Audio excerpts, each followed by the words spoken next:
Dobrý den, zdravím vás do Šakvic, doufám, že užíváte léto. Já jsem si dneska na vás připravil takový trošku jiný formát. Budu se snažit to udělat co nejstručněji, tak asi se na to rovnou vrhneme.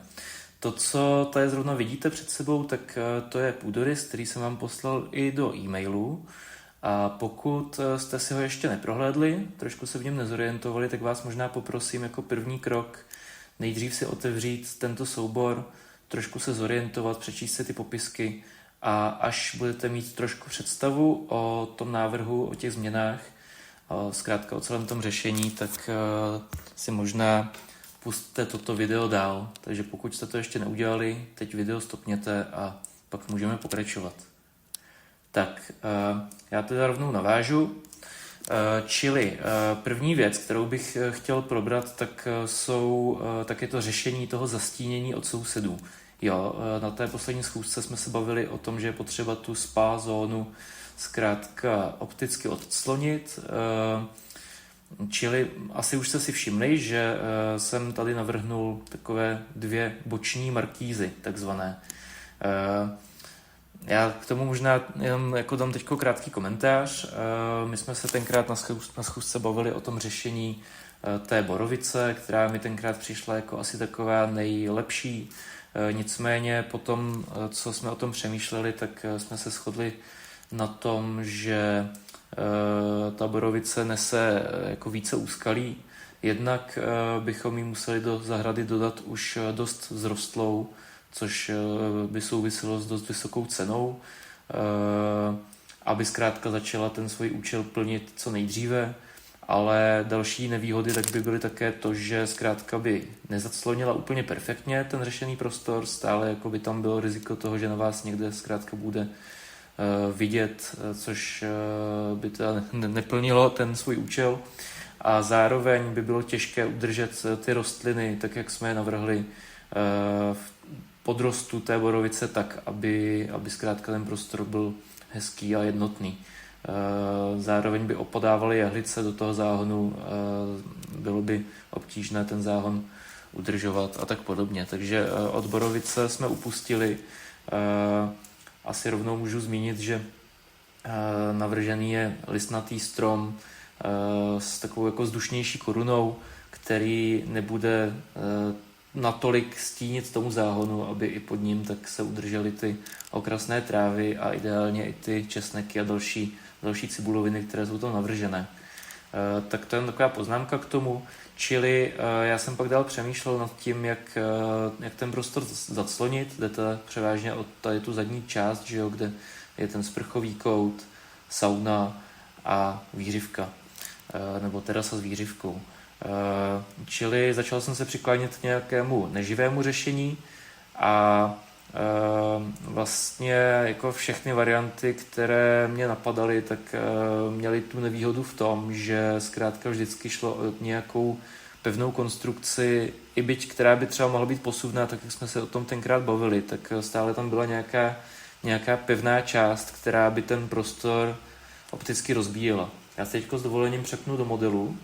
A to, co teďko vidíte, tak je pohled z okna z toho jako protějšího domu a konkrétně teda, když se díváte z vaší zahrady na ty dva domy naproti vám, tak je to ten více napravo a je to okno, které je úplně nejvíce napravo, jo? Čili vlastně ten pohled úplně jako nejvíc z boku. A vlastně, když vám to trošku popíšu, tak tady toto šedé, takové ty jako divné struktury, tak tohle to je francouzské okno vašeho domu.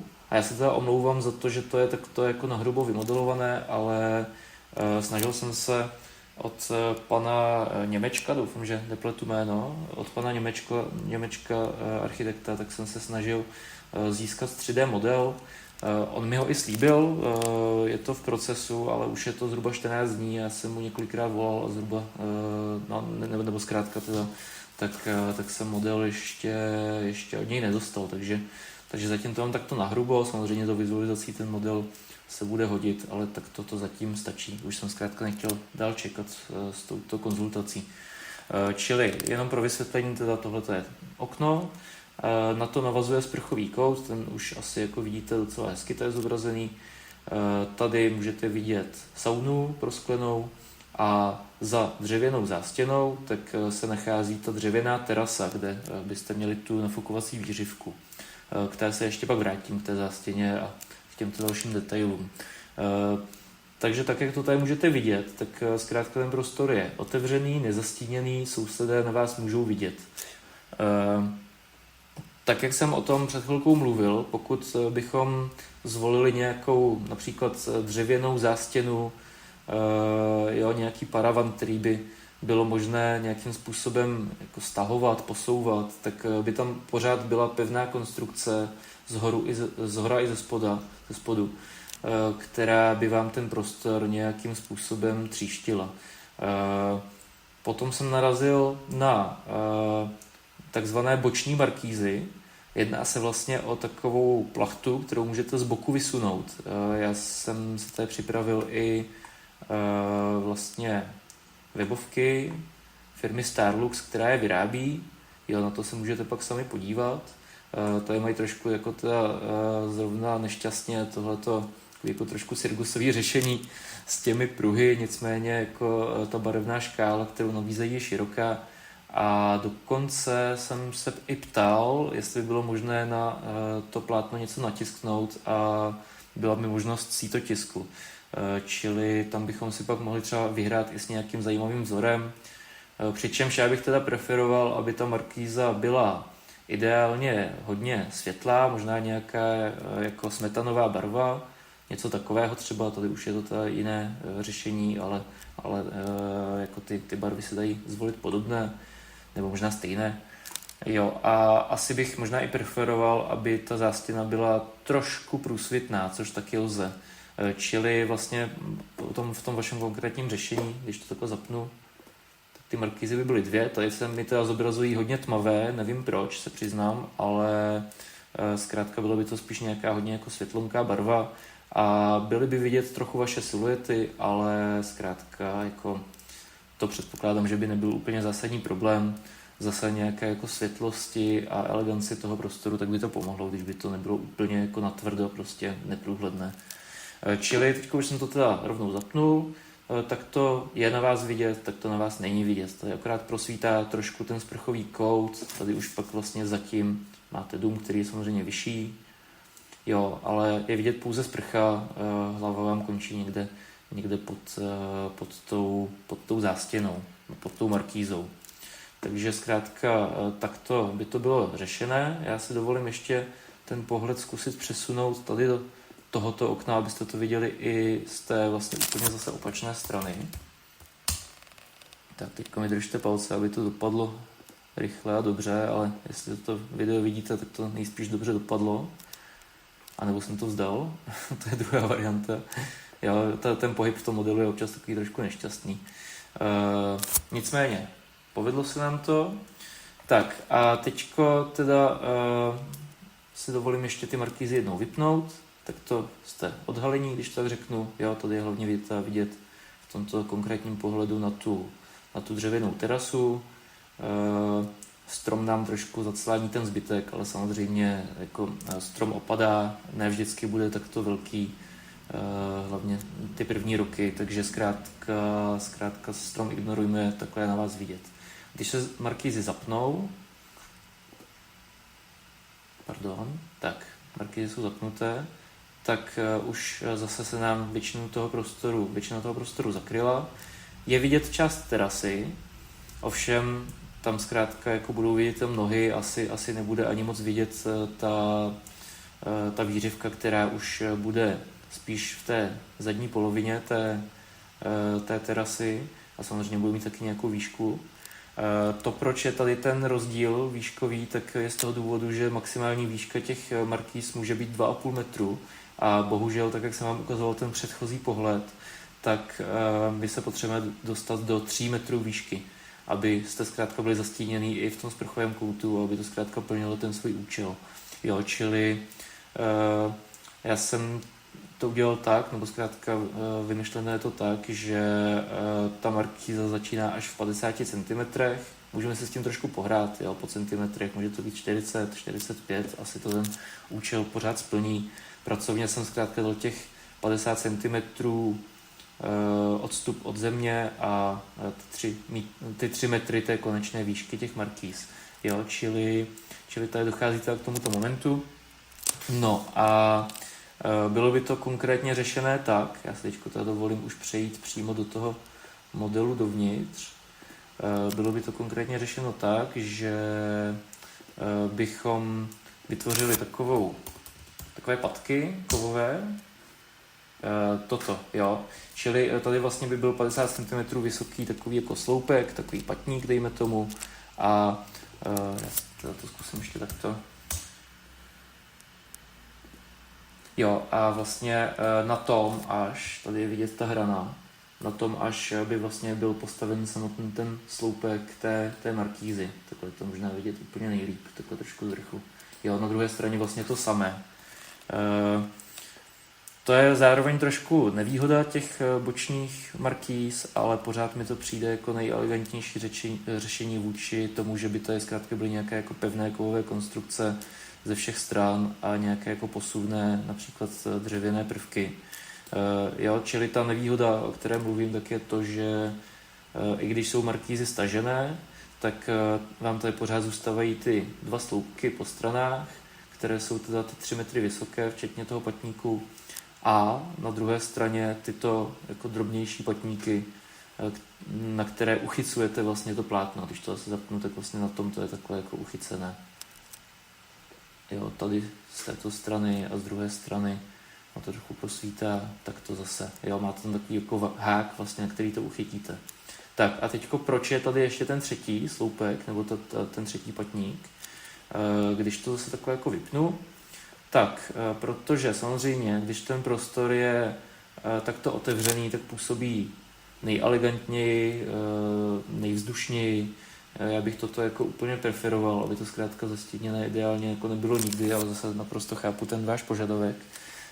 Takže ještě mě napadlo to řešení takové jako takového polovičního zatažení, že zkrátka můžete mít buď nastálo, nebo jako z velké části času, dejme tomu, zataženou tuto jednu markízu tak jako do poloviny, nebo zkrátka pak už se můžeme bavit o tom, že to je třeba o něco víc, o něco méně, ale zkrátka toto vám tady vlastně vytvoří takové to zákoutí pro tu výřivku a pro ten pobyt tady, ale tolik vám to nezacloní ten prostor, protože když to zase zapnu ještě jako takto úplně naplno, teďko si tady zkuste prosím odmyslet tu druhou markízu, ale i ta jedna vám zkrátka jako to clání celý ten, nebo zastínuje celý ten prostor do více jak jedné poloviny. Když to tak udělám nebo zobrazím v tom půdorysu, tak vidíte, že vám to jako možná až 2/3 toho volného prostoru zaclání.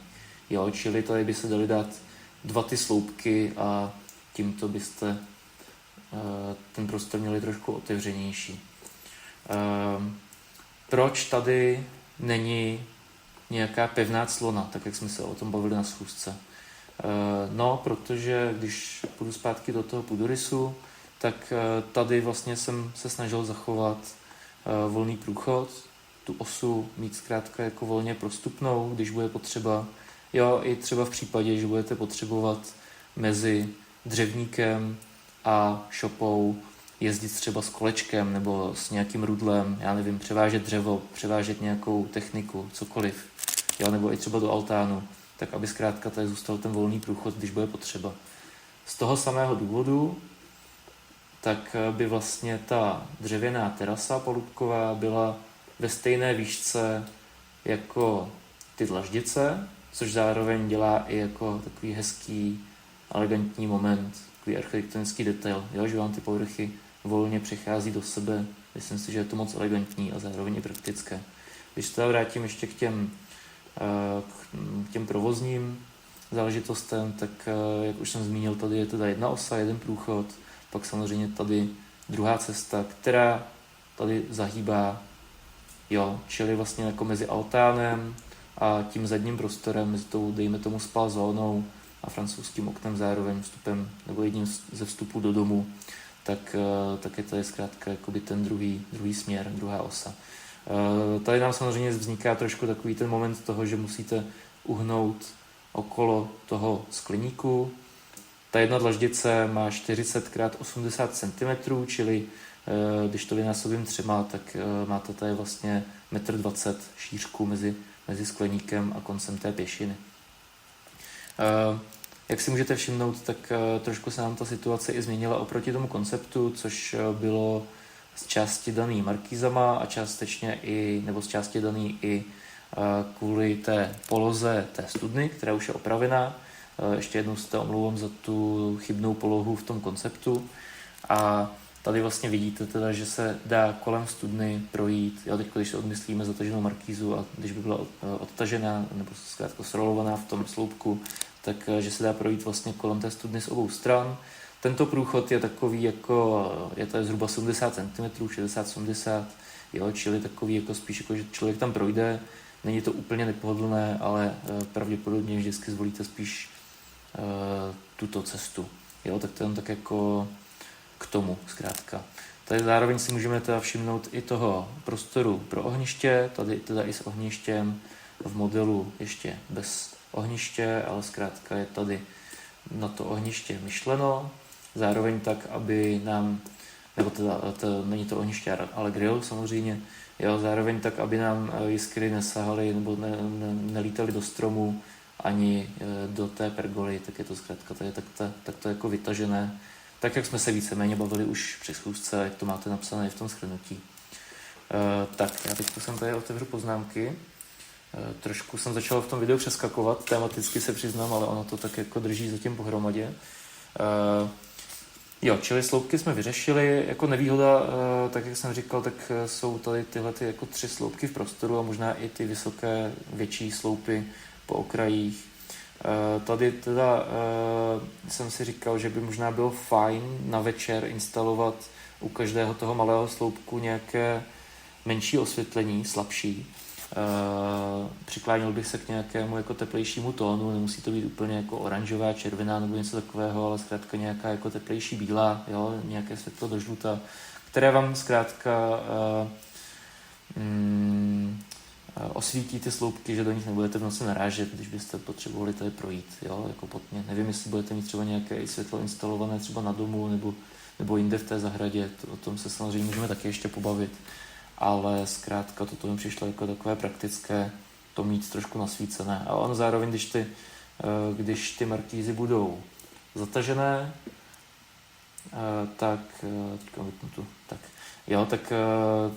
se s tím můžeme i jako pohrát nějak scénicky, že i třeba v případě, že by na těch markýzách bylo něco natěštěné, tak to můžeme nějak zajímavě nasvítit a večer, tak to zkrátka jako může být ještě velice zajímavý element v té zahradě.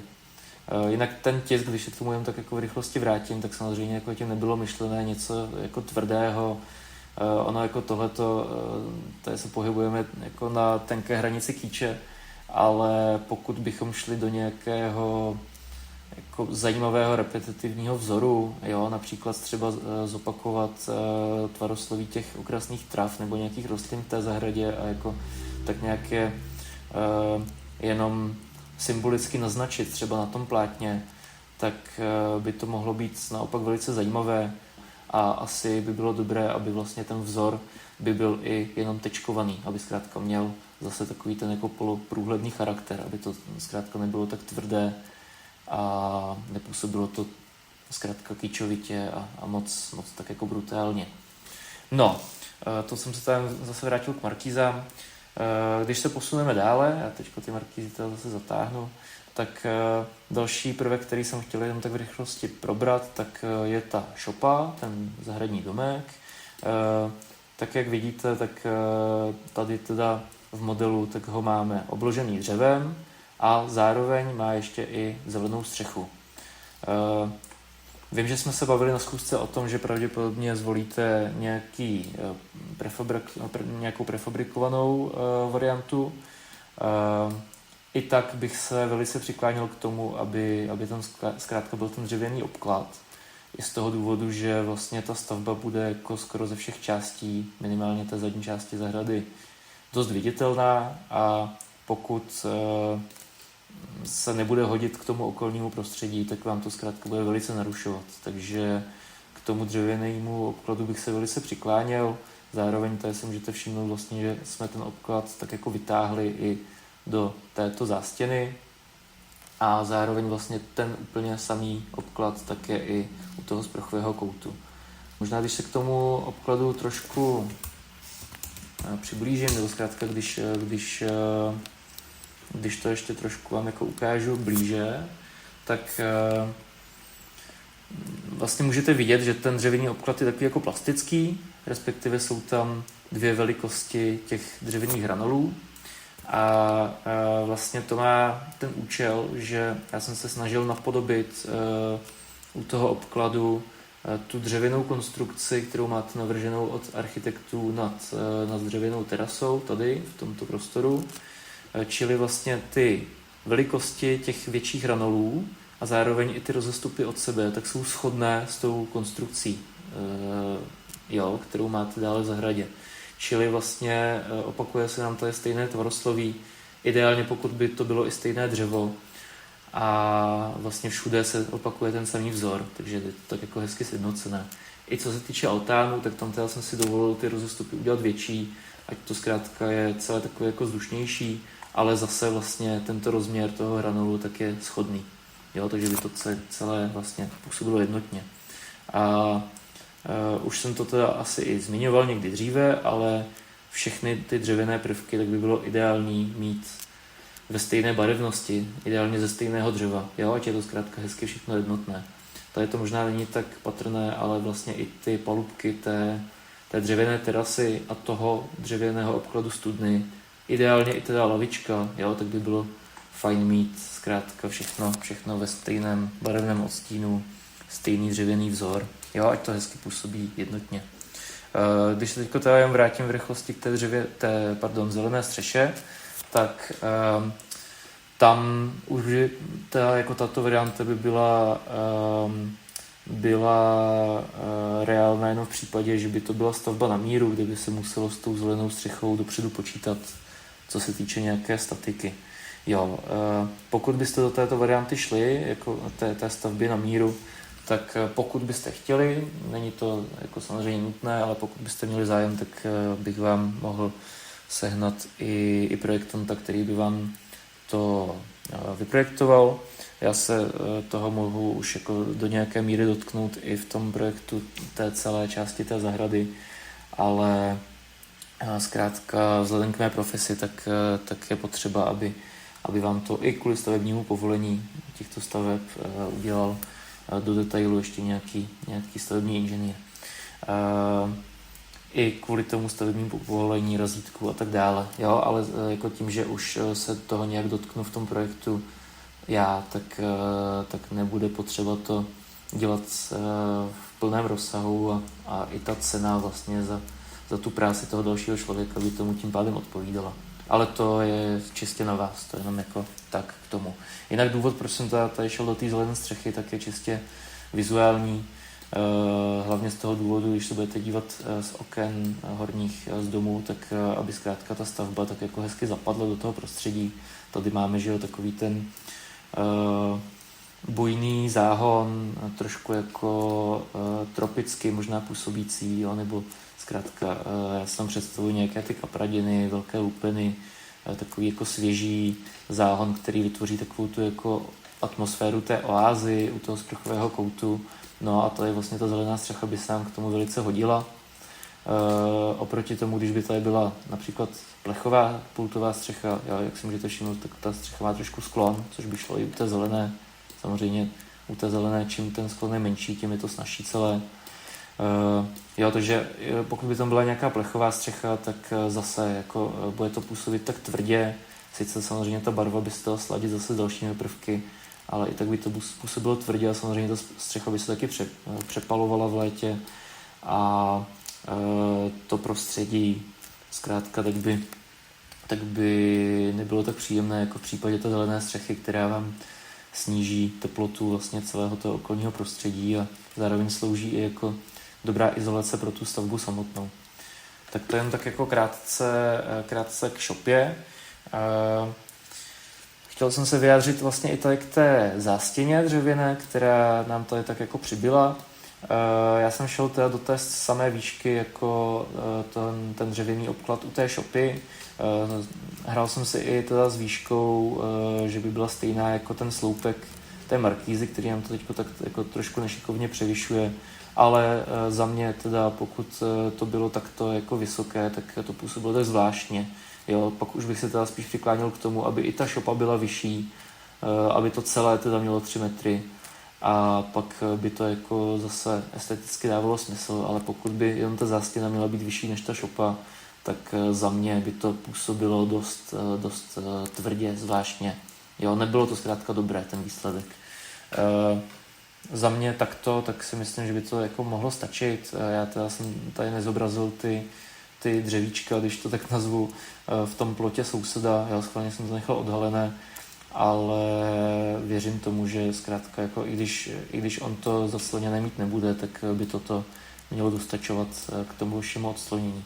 Jo, nevím přesně, jak je ta situace tady u toho souseda, ale jako minimálně pro to zastínění té dřevěné terasy, tak by to mělo být dostačující. Jinak nejsem si teď jistý, přiznám se, jestli jsem to zmínil, ale polohu té výřivky tak bych viděl někde tady, i z důvodu toho, aby vlastně jste byli odslonění od těch dalších sousedů naproti přes ulici, co se týče vlastně té mezery, jo, 50 cm, a zároveň ta poloha té výřivky, když bude tady a ne tady, tak vám to vlastně umožní ten volný průchod tady v této ose, tak jak jsem o tom mluvil před chvílí. Tak a už se pomalu dostáváme ke konci. Děkuji, že jste pořád ještě vydrželi a že vás to snad tak neunavuje. Vlastně úplně poslední věc, kterou jsem chtěl probrat, tak je vlastně tady ta dřevěný obklad té studny. Tak jak si asi pamatujete, tak v tom konceptu jsme měli ten obklad kovový původně, nicméně pak jsme to přehodnotili, protože sice by to možná působilo o něco elegantněji ten kov, dalo by se vyhrát například i s nějakým gravírováním, jo, zase nějaký vzor, který by mimochodem mohl být třeba i stejný jako u těch markýz, ale toto řešení tak tam nakonec přišlo praktičtější, hlavně z toho důvodu, že ten kov se zkrátka rozpaluje, asi by se hodně přehříval, což by bylo nepříjemné, nedalo by se toho skoro dotknout. Jo? Takže pokud to bude to dřevo, tak bude to i tak jako působit přívětivěji a zároveň to může sloužit i jako zkrátka takový jako sedací prvek, anebo jako prvek na odložení čehokoliv. Jo, já si tak jako vždycky představuju, když tady půjdete do skleníku, takže si tady odložíte konev třeba, jo, ale tak zkrátka jako může to sloužit třeba jako takový konferenční stolek, pokud byste si sem občas třeba vytáhli nějaký křesílko, spíš možná třeba blíž tomu skleníku, ať vám tady zůstane ten volný průchod, tak zkrátka může to sloužit i takto. No. Takže tímto se s vámi asi rozloučím. Já jsem využil ten model k tomu, ať vám to zkrátka tak jako hezky popíšu. Původně jsem zvažoval i nějaký jako online call, ale pak jsem se rozhodl spíš pro toto řešení, protože jsem si to zkrátka mohl trošku připravit dopředu, napsat si nějakou jako osu a dotknout se všeho, co jsem chtěl zmínit. Tady ještě koukám na tu lavičku, která nebyla v konceptu, ale to asi není potřeba nějak jako víc popisovat. Zkrátka pod muchovníkem, lavička. Myslím si, že i jako k té sauně, tak je to vhodný prvek.